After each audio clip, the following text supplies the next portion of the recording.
Mapagpalang unang araw ng linggo mga bebs, it's a Manic Monday today.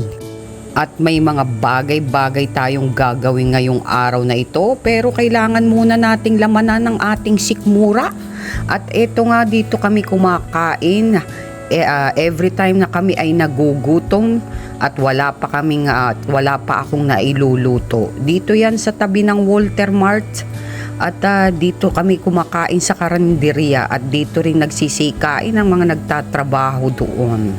So marami na naman kaagad silang mga lutong ulam kaaga-aga pa lang.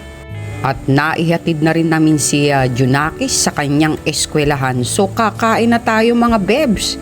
Yan ang pinaka-favorite ko, ang tortang talong. Mainit-init pa kanina nung inalabas, kaya naman pagpasok ko kanina dyan sa karinderya, abay amoy na amoy ko na at alam kong meron silang tortang talong. At nung makatapos nga akong kumain, abay may nakita na naman ako, talagang sumilip ang aso dito sa akin. Alam na alam niyang mabibigyan siya ng pagkain at hindi siya masisiro. Ayan mga bebs, at nagwawagwag pa siya ng kanyang buntot. Ibig sabihin ay alam niya na ako ay magbibigay ng pagkain sa kanya. Kaya naman, syempre, imbis na para sa pusa ko na lang, sa kanya na lang.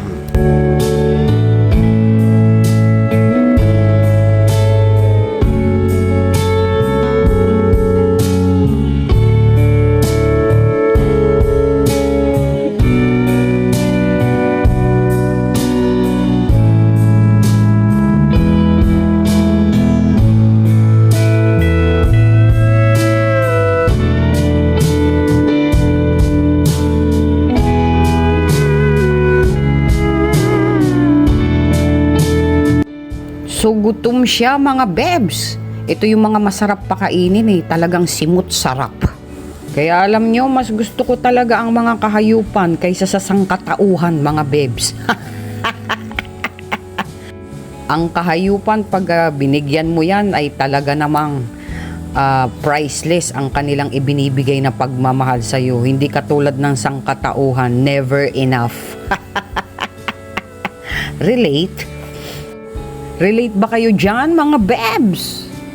Yung tipong sa una pag napapagbigyan mo ay talaga namang praise the Lord ka. Pero pag after na wala ka nang ibigay, boom! So yun lang mga bebs, at mapagpalang araw sa inyong lahat. Sumainyo ang kapayapaan at ang biyaya ng Diyos. Good vibes. Thank you for watching. Mwah!